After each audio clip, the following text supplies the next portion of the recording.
देश तक में सबसे पहले बात हम कोरोना से जुड़ी हुई तमाम खबरों की करेंगे, अपडेट्स आपके सामने रखेंगे। और इस वक्त की बड़ी खबर, भारत में कोरोना मरीजों की तादाद 24,942 हो गई है। 24,942 यानी कि 25,000 के करीब यह आंकड़ा जा पहुंचा है, जबकि 779 मरीजों की अब तक मौत हो गई है कोरोना की वजह से। लेकिन इन सब के बीच अच्छी खबर यह है कि 5,210 मरीज स्वस्थ होकर घर भी जा चुके हैं। अभी भी महाराष्ट्र में सबसे ज्यादा 6,817 मरीज बताए जा रहे हैं।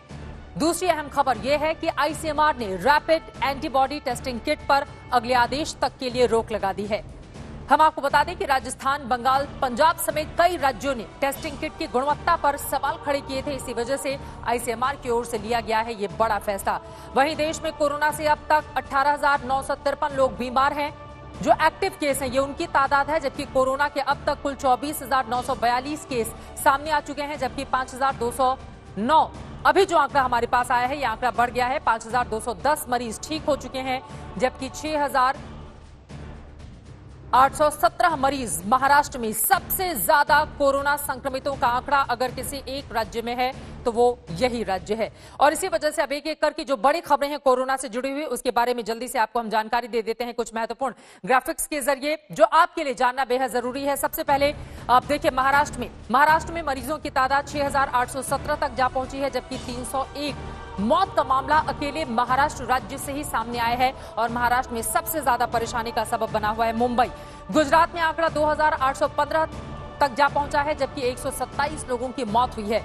ये गुजरात का आंकड़ा है। महाराष्ट्र, गुजरात, राजधानी दिल्ली, ये तमाम वो राज्य हैं जहां पर पसोपेश की स्थिति है। हालात को कंट्रोल में कैसे किया जाए, दिल्ली का आंकड़ा आपके सामने है। दिल्ली में 2,514 मरीज संक्रमित हैं, जबकि 53 लोगों की जान कोरोना संक्रमण के कारण हो गई है। राजस्थान में 2,034 पॉजिटिव केस हैं, जबकि 27 लोगों की जान जा चुकी है। राजस्थान का ये बड़ा आंकड़ा। वहीं दूसरी तरफ मध्य प्रदेश की बात करें, 1,952 मरीज मध्य प्रदेश में संक्रमित है। सबसे ज्यादा परेशानी का जो शहर बना हुआ है वो है इंदौर, जबकि 92 लोगों की मौत हो चुकी है। ये हमने देश की बात की, देश के राज्यों की बात की। विश्व की अगर तादाद आपके सामने रखें, देखिए विश्व में मरने वालों की तादाद 1,98,075 तक जा पहुंची है, यानी कि तकरीबन 2 लाख के आसपास ये आंकड़ा पहुंचता हुआ। कुल संक्रमित लोगों का आंकड़ा 28,50,387 है।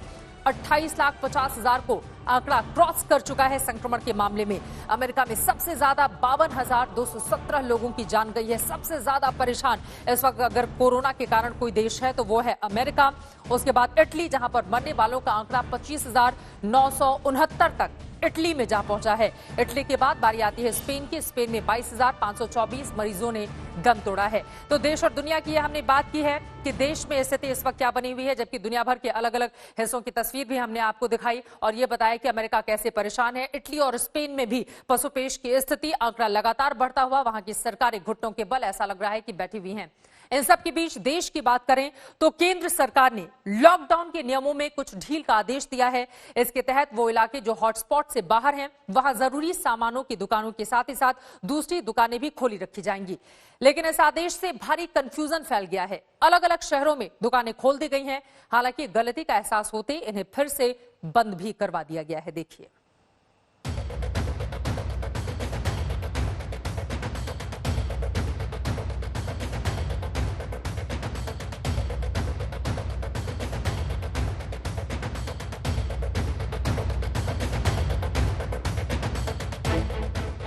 हर किसी के मन में एक ही सवाल है, लॉकडाउन कब टूटेगा, कब दफ्तर खुलेंगे, कब बच्चे स्कूल जाएंगे, दुकानें कब खुलेंगी, कब घरों में बंद जिंदगी दोबारा पटरी पर दौड़ेगी।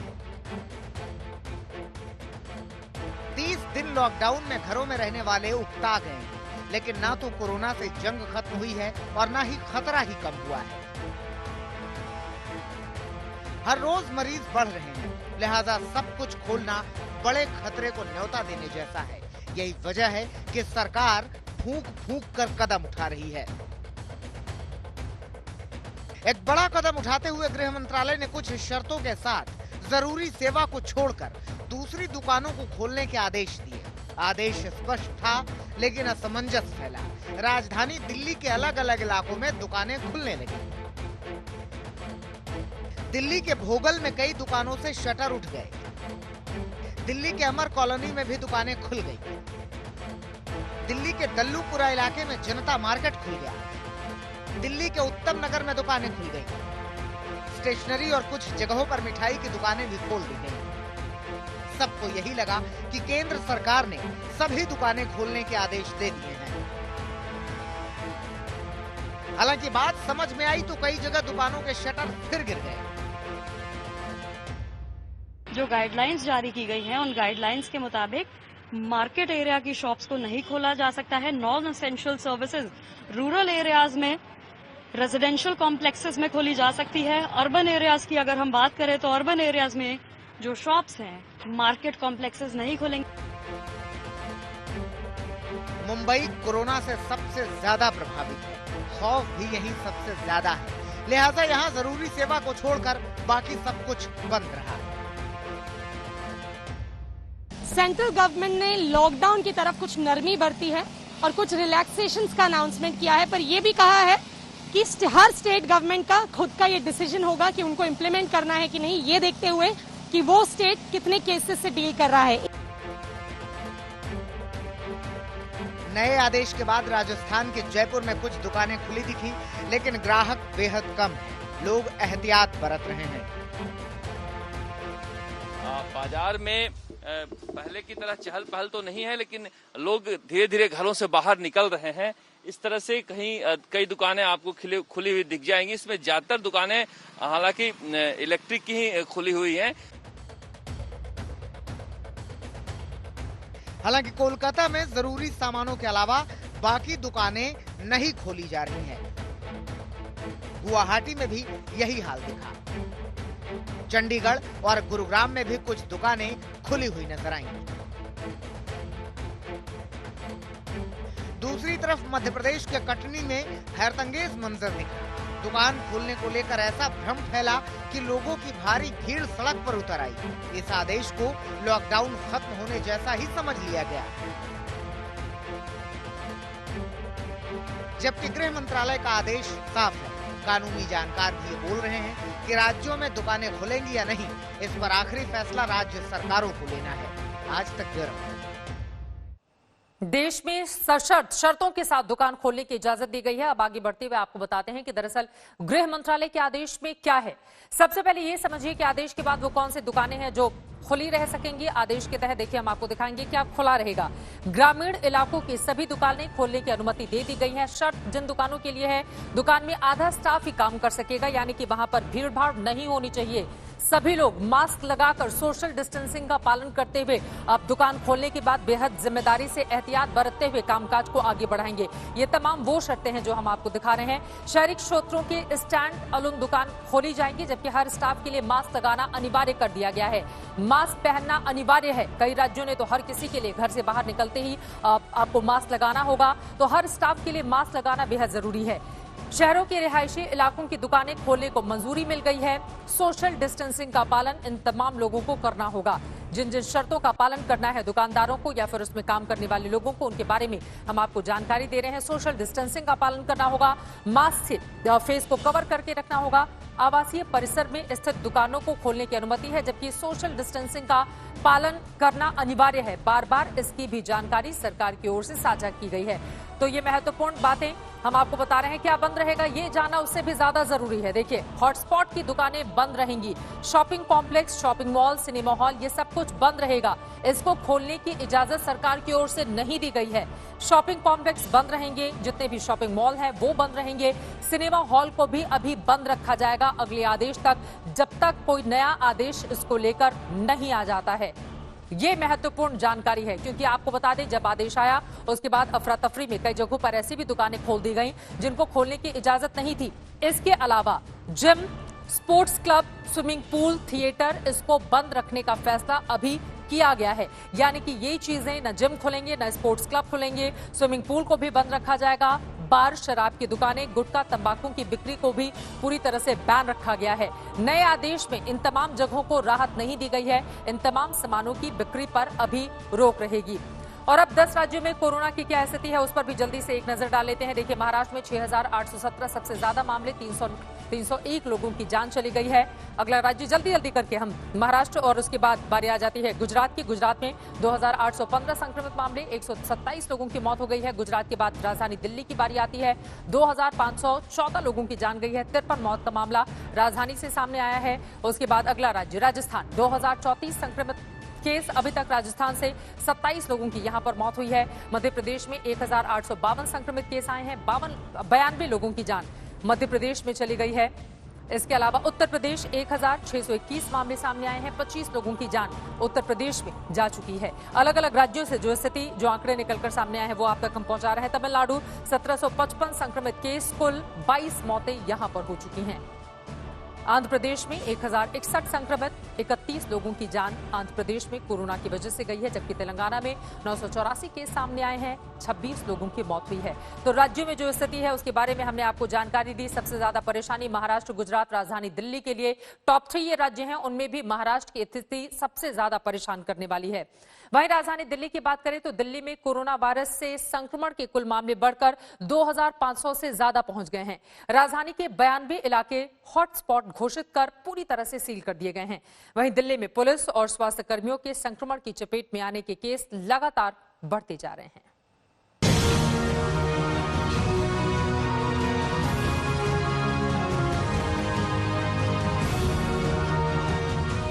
जैसे बॉर्डर पर सेना दुश्मनों से लड़ती है, ठीक उसी तरह अस्पतालों में स्वास्थ्य कर्मी वायरस से लड़ रहे हैं। इस जंग में डॉक्टर, नर्स और दूसरे मेडिकल स्टाफ लगातार संक्रमण की चपेट में भी आ रहे हैं, और वो भी तमाम एहतियात बरतने के बावजूद।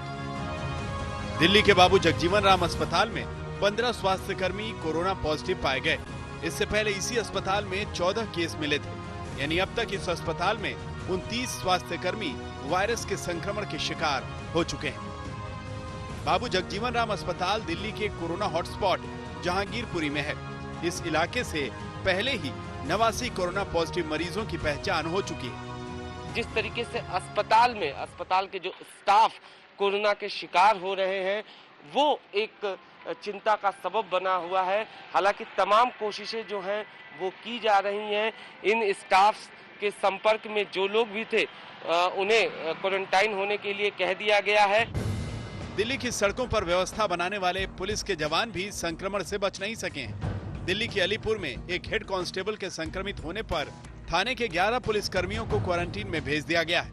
वहीं पश्चिम बिहार इलाके में क्वारंटीन की गई महिला कांस्टेबल के घर से गायब रहने पर कार्रवाई की गई है। आपको लगता है कि छूट देने के लायक नहीं है? नहीं, दिल्ली में देखिएगा जो हॉटस्पॉट है वो 92 हॉटस्पॉट्स एरिया है। पूरा दिल्ली या पूरा डिस्ट्रिक्ट नहीं। वो हॉटस्पॉट तो उतना छोटा एरिया होता है जो होता है, उसमें पूरी दिल्ली या डिस्ट्रिक्ट नहीं आता। पिछले 24 घंटे में दिल्ली में 138 लोग कोरोना से संक्रमित हुए हैं। वहीं मरीजों की संख्या राजधानी में बढ़कर अब 2,500 से ज्यादा हो गई है। इसमें 290 मरीज पुरानी दिल्ली के रहने वाले हैं। राजेश खत्री के साथ अनुज मिश्रा, दिल्ली आज तक। राजधानी दिल्ली का हाल आपने जान लिया। वहीं मुंबई में कोरोना को रोकने की तमाम कोशिशें अब तक रंग नहीं ला पाई हैं, लिहाजा अब बीएमसी ने ड्रोन का सहारा लिया है, जहां लॉकडाउन तोड़ने वालों की पहचान कर सख्त कार्रवाई की तैयारी है। क्योंकि यहां पर जरूरी सामान खरीदने के नाम पर छूट का लोग गलत इस्तेमाल करते हुए पाए गए हैं। एशिया के सबसे बड़े स्लम धारावी में 21 नए मामले मिलने से मुंबई की परेशानी और बढ़ गई है।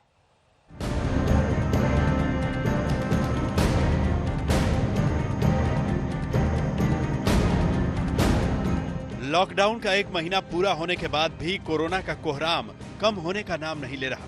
देश की आर्थिक राजधानी मुंबई का हाल सबसे बेहाल है। यहाँ कोरोना पर काबू करने में सबसे ज्यादा मुश्किल इसलिए आ रही है क्योंकि वायरस घनी आबादी वाली झोपड़पट्टियों में तेजी से पैर पसार रहा है। लिहाजा बीएमसी ने झोपड़पट्टी इलाकों पर ड्रोन से नजर रखने के लिए मुंबई पुलिस की मदद ली है, ताकि लोगों को घरों से बाहर निकलने से रोका जा सके और लॉकडाउन तोड़ने वालों पर कार्रवाई की जा सके। मुंबई में बढ़ते कोरोना वायरस के केसेस को रोकने के लिए स्लम एरियाज बहुत क्रिटिकल है। इसीलिए बांद्रा ईस्ट बहरामपाड़ा इलाके में बीएमसी मुंबई पुलिस की मदद लेकर ड्रोन से लोगों के ऊपर नजर रख रही है। जो लोग लॉकडाउन का पालन नहीं कर रहे हैं उनके ऊपर कार्रवाई भी की जा रही है। अकेले मुंबई में बीते 24 घंटे में 242 नए केस सामने आ चुके हैं, जबकि 24 मरीज दम तोड़ चुके हैं। मुंबई में अब तक कोरोना के 4,447 मरीज हैं, जबकि 178 मरीजों की कोरोना से मौत हो चुकी है। अगर महाराष्ट्र की बात करें तो राज्य में कोरोना के 6,817 केस हैं, जबकि 301 लोगों की मौत हो चुकी है। कोरोना के तेज भागते मीटर के बीच मुंबई कर खाने पीने की जरूरी सामान की किल्लत की भी शिकायत कर रहे हैं। लिहाजा कुछ इलाकों में जरूरी सामान की दुकानें खोलने की सशर्त छूट दी गई है। जब तक महाराष्ट्र स्टेट और बीएमसी या महानगर पालिका और लोगों की स्टेट गवर्नमेंट जब तक अनाउंसमेंट नहीं करती है, तब तक हमें कोई दुकानें खोलनी नहीं है। वेट फॉर द अपने अपने स्टेट के रूल्स एंड रेगुलेशन के हिसाब से अपना निर्णय लिया जाएगा। आप देख सकते हैं हम इस वक्त पे पार्ला ईस्ट मुंबई में मौजूद हैं और किसी तरीके का रिलैक्सेशन नहीं दिया गया है। अगर हम लॉकडाउन की बात करें तो सभी दुकानें यहाँ पे बंद हैं, आप देख सकते हैं। और जो हम रेसिडेंशियल कॉम्प्लेक्सेस से जो पता कर रहे हैं कि जो स्टैंड अलोन दुकानें हैं, जो नेबरहुड दुकानें हैं, जो एमएचए की गाइडलाइंस के हिसाब से खुल सकती हैं, वो भी महाराष्ट्र स्टेट में मुंबई शहर में बंद है। मुंबई ने कोरोना काल से पहले भी अनेक कठिन चुनौतियों का सामना किया है, लिहाजा इस लड़ाई को भी धैर्य और हिम्मत से लड़ना होगा ताकि इसे हराया जा सके और मुंबई की रंगत फिर से लौट सके। तनुश्री पांडे के साथ मुस्तफा शेख, मुंबई आज तक। आर्थिक राजधानी मुंबई के बाद गुजरात के कारोबारी शहर अहमदाबाद में भी कोरोना विस्फोट हो गया है। टेंशन की बात यह है कि यहां कोरोना फैलने की रफ्तार बाकी देश के मुकाबले दोगुनी है। गुजरात में जहां कोरोना के मरीज 2800 से ज्यादा हैं, वहीं अकेले अहमदाबाद में मरीजों की संख्या 1800 को पार कर गई है।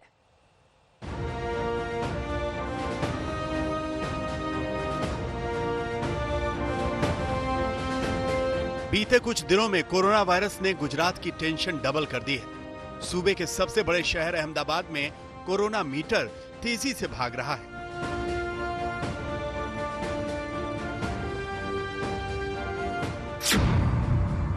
गुजरात में कोरोना विस्फोट, वायरस की रफ्तार से बेदम अहमदाबाद में कोरोना की रफ्तार दोगुनी। अहमदाबाद में कोरोना की रफ्तार से हर कोई हैरान है। यहां कोरोना ने अब तक 1800 से ज्यादा लोगों को अपनी जकड़ में ले लिया है, जबकि पूरे गुजरात में संक्रमित मरीजों की संख्या 2800 से ज्यादा हो चुकी है और 127 लोग बीमारी से जान गंवा चुके हैं। देश में जहां कोरोना के आंकड़े 8 से 9 दिन में डबल हो रहे हैं, वहीं अहमदाबाद में 3 से 4 दिन में ही केस दोगुने हो रहे हैं।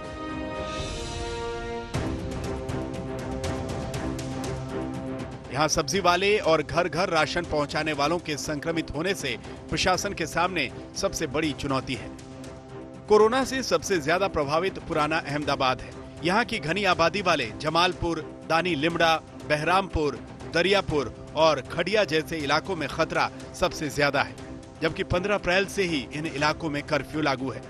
कारोबार के लिए मशहूर गुजरात में अब रविवार से सरकार ने कंटेनमेंट एरिया के बाहर दुकानें, उद्योग और आईटी इंडस्ट्रीज खोलने का फैसला किया है, लेकिन सिर्फ 50% कर्मचारियों के साथ इन्हें काम करने की इजाजत दी गई है।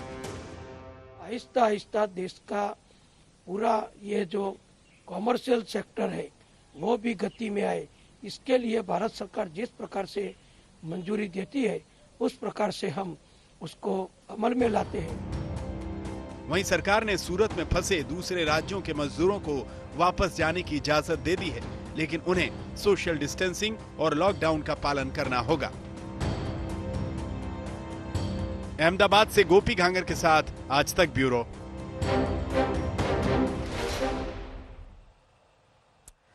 इधर 23 करोड़ की जनसंख्या वाले उत्तर प्रदेश में अब वायरस के शिकार मरीजों की संख्या 1700 के पार पहुंच गई है। नोएडा, आगरा और लखनऊ में सबसे ज्यादा कोरोना के मरीज मिल रहे हैं।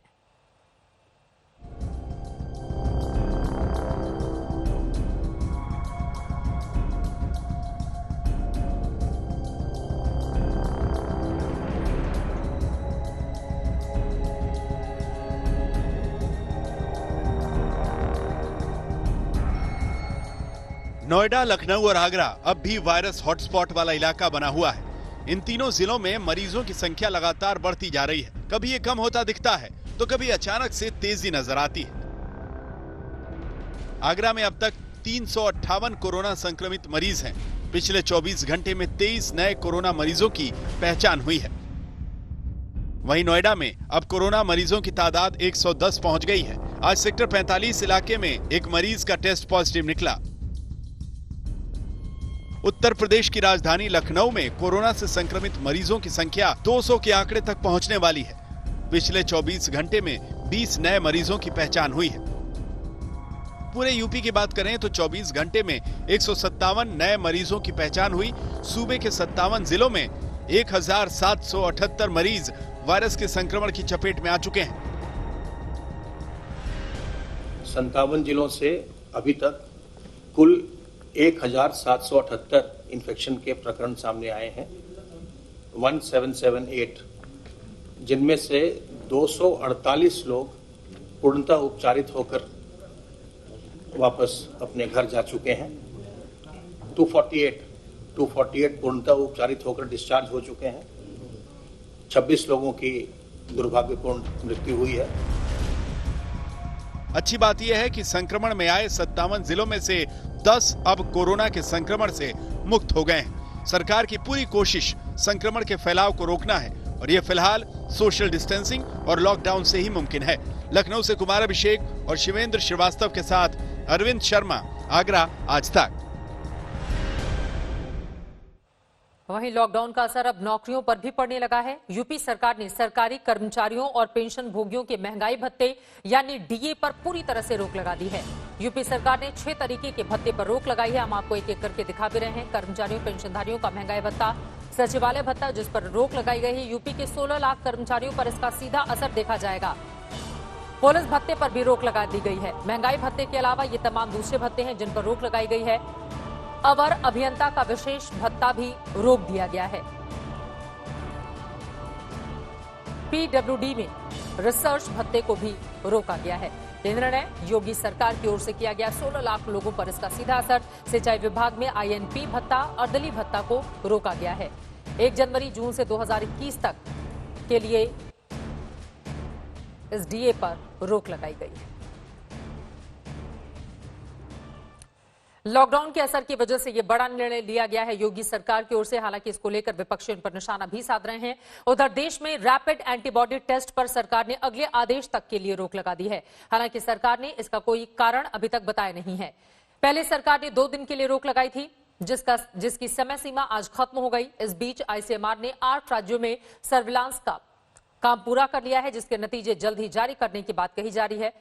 राजस्थान, हरियाणा और पश्चिम बंगाल समेत कई राज्यों ने रैपिड एंटीबॉडी टेस्ट पर सवाल उठाए थे, जिसके बाद 2 दिनों के लिए फैसले को रोका गया था कि इसका कोई इस्तेमाल कोई राज्य नहीं करें और अब इस पर अगले आदेश तक के लिए रोक लगा दी गई है।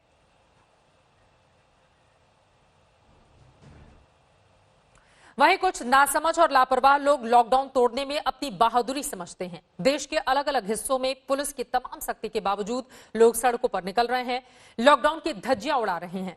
सोशल डिस्टेंसिंग की लक्ष्मण रेखा को पार कर अपने लिए, अपने समाज के लिए खतरा बन रहे हैं। देश के कई हिस्सों से ऐसी ही तस्वीरें सामने आई हैं। कोरोना के हमले से बेपरवाह लोग कहीं सब्जी मंडी में उमड़े तो कहीं शादी के जलसे में लोगों ने जान का खतरा मोल ले लिया। इन तमाम लोगों से आज तक यही अपील करता है कि लॉकडाउन के नियमों का पालन करें और सोशल डिस्टेंसिंग हर कीमत पर बनाए रखें, क्योंकि जरा सी लापरवाही आपके साथ दूसरों को भी भारी पड़ सकती है। और अब बात करते हैं मौलाना साद से जुड़ी हुई खबर की। आपको बता दें, कल आज तक ने मौलाना साद से एक्सक्लूसिव इंटरव्यू में पूछा था कि आप कहां हैं, तो फरार मौलाना ने कहा था कि जांच एजेंसियों को सब पता है। लेकिन आज तक ने जब आज ई एजेंडा के मंच पर दिल्ली पुलिस के प्रवक्ता एमएस रंधावा से इसके बारे में सवाल किया, ये पूछा कि मौलाना साद का दावा है कि क्राइम ब्रांच को उसकी लोकेशन पता है। तो सुनिए दिल्ली पुलिस के वरिष्ठ अधिकारी ने इस पूरे मामले पर क्या कहा है। क्योंकि अभी क्राइम ब्रांच इन्वेस्टिगेशन कर रही है और इसमें मैं बस यही कहना चाहूंगा कि बहुत अच्छी इन्वेस्टिगेशन हो रही है। और इसमें जैसे सीपी लखनऊ सर बता रहे थे कि कॉन्ट्रैक्ट ट्रेसिंग है, अभी मैं शेयर नहीं करना चाहूंगा, लेकिन बहुत काम हुआ है और जल्दी हम इसमें शेयर करेंगे। एक्चुअली इसके बारे में क्राइम ब्रांच ने इन्वेस्टिगेशन कर रही है, अभी मुझे नॉलेज नहीं है। दिल्ली पुलिस का ये जवाब, लेकिन वो गिरफ्त में कब आएगा इस सवाल का जवाब नहीं दिया गया है। उधर घर में सुरक्षित रहें। अब पूरी तरह से पूरे 30 दिन से देश घरों में बैठा हुआ है। सबने ठानी है कि घर में रहना है, कोरोना को हराना है।